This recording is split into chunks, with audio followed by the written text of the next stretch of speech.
100 साल की उम्र में दौड़ की शुरुआत, नेशनल इंटरनेशनल लेवल पर 200 से ज्यादा मेडल। हरियाणा की 107 साल की एथलीट रामबाई की कहानी उन लोगों के लिए एक मिसाल है जो ये कहते हैं कि उम्र बढ़ रही है और अब शरीर में पहले जैसी ताकत नहीं बची है।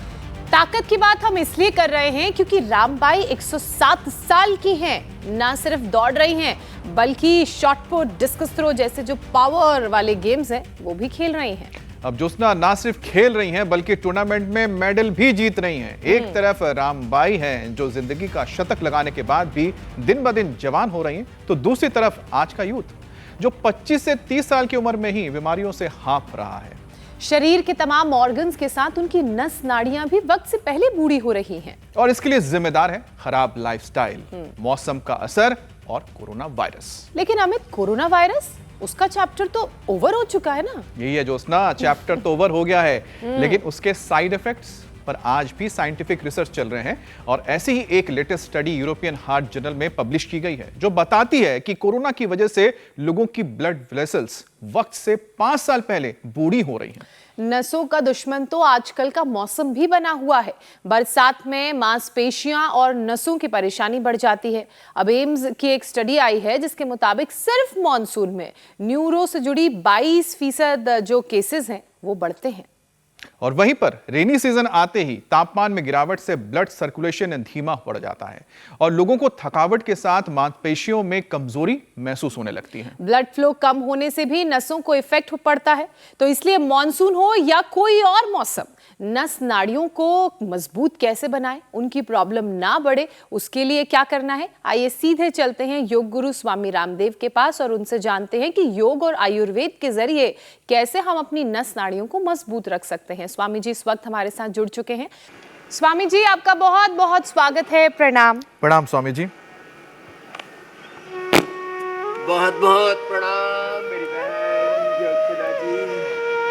और हम भी यहाँ विश्वविद्यालय के योगियों और योगिनियों के साथ जिन्होंने बड़े बड़े प्रतिमान घड़े हैं और योग के भी शुद्ध प्रतिमान घड़ करके योग में पूरा अपने आप को ढाल लिया। ऐसे बच्चे हैं। तो सूर्य नमस्कार मैंने किया, चलो बच्चों आप एडवांस योग करो। आप नटराजासन, ध्वजासन, पूर्ण चक्रासन, पूर्ण डिम्बासन, उष्ट्रासन, राजकपोतासन, ये तो हनुमानासन, भूनमनासन, ये एडवांस योग। आज बड़ा जबरदस्त नज़ारा होगा। एक तो हर रोज सूर्य नमस्कार से हम शुरुआत करते हैं। सूर्य नमस्कार, थोड़ा योगिक जॉगिंग ऐसे, ये और एक कम से कम ये दो।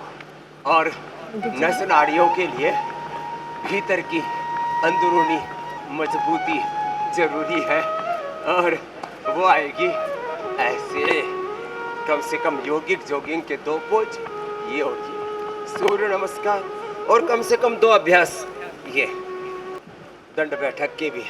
एक तो ये और एक ये ऐसे ऐसे ऐसे यूं और यूं ऐसे बैठक ऐसे ऐसे ऐसे ये ऐसे और ऐसे ये ऐसे ये। जो सामान्य रूप से दंड बैठक नहीं लगा पाते वो भुजंगासन तो 100 बार कर ही लेते हैं। और जो शीर्षासन कर सके उनको तो कभी नस नाड़ियों की, कभी वेरिकोज वेन्स की, कभी अलग अलग प्रकार की ये जो स्नायु तंत्र की, तंत्रिका तंत्र की, नाड़ी तंत्र की बीमारियां होती है ना, वो तो होंगी ही नहीं। क्योंकि ब्रेन से, पीट्यूटरी पीनल ग्लैंड से, central nervous system, peripheral nervous system का सीधा संबंध हमारे मेरुदंड से। इस और मेरुदंड में ही मूलाधार, स्वाधिष्ठान, मणिपुर, हृदय, अनहत, विशुद्धि, अजय, भ्रुकुटी, सहस्रार, अष्टाचक्रा नवद्वारा है। तो इधर तो बालक हनुमान आसन, भूनमन आसन, इधर बेटियां देखो कितने कठिन कठिन अभ्यास कर रही है। वैसे ज्योत्सना जी आप भी बहुत अच्छा कर लेती हो। Thank you Swami ji. ज्योत्सना जी, मीनाक्षी जी, ईशा जी, अब तो अमित जी भी एडवांस योग में प्रतिष्ठित हो गए हैं। लंबे लंबे श्वासों के साथ जो अधिक ना कर सके कम से कम भुजंग आसन तो अवश्य करें। और फिर जो ये शीर्षासन करेंगे ना, उनको तो कभी नस नाड़ियों की दिक्कत होती ही नहीं, और हो जाए तो हम खाली पेट न्यूरोग्रिट, इम्यूनोग्रिट गोल्ड खाने के बाद मेधा, मेमोरी, ओमेगा दे देते हैं। अश्वगंधा रिष्ट, सारस्वता रिष्ट या मेधा क्वाथ पिला देते हैं।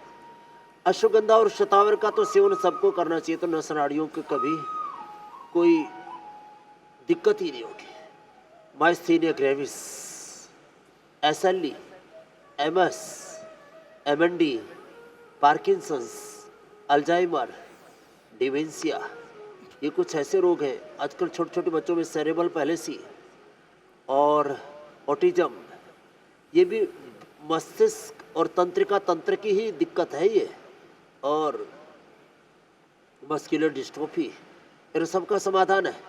ये जो आज मैंने उपचार बताए हैं ना अभी, न्यूरोग्रिट, इम्यूनोग्रिट, मेधावटी, मेमोरीग्रिट, ओमेगा, अश्वगंधारिष्ट, सारस्वतारिष्ट, अश्वगंधा और शतावर का प्रयोग, खाली पेट गाय के घी का सेवन, खाली पेट गाय का घी या बादाम, अखरोट, मगज आदि जो पीस करके खिलाते पिलाते थे, पहले घी, दूध, दही का खाना पीना, तो ये ब्रेन नर्वस सिस्टम के नाड़ी तंत्र के रोग नहीं हुआ करते थे। आजकल रिफाइंड ऑयल खाना शुरू कर दिया और बहुत ज़्यादा जंक फूड, फास्ट फूड खाना शुरू कर दिया। इतना ज़्यादा पोल्यूशन, इतना ज़्यादा रेडिएशन, इतनी ज़्यादा आपाधापी, मनुष्य के मन में इतना ज़्यादा संतोष पनपरा, उसके कारण से भी ये बीमारियां कुछ ज़्यादा ही हो रही है मेरी बहन। शीर्षासन भी कम से कम 1-2 मिनट करने का अभ्यास करना चाहिए। ये बच्चे तो गजब का योग करते हैं, बेटियां भी और बेटे भी, क्या बात है। धरती से चिपक जाओ, ऐसी चिपकती है लगता है कि कुछ है ही नहीं यहाँ पर। हाँ, ऐसे ही ये बच्चे भी देखो, राज कपोतासन, हाँ बजा रहे, उधर बांसुरी बजा रहा हमारा कपिल बालक। स्वामी जी, इन बच्चों की तरह अगर धरती से चिपकना आ गया तो बीमारी बिल्कुल शरीर पर नहीं चिपकेंगी, उनका कोई हमला नहीं होगा, लेकिन उसके लिए पहले ऐसे चिपकना सीखना पड़ेगा, शुरुआत करनी पड़ेगी।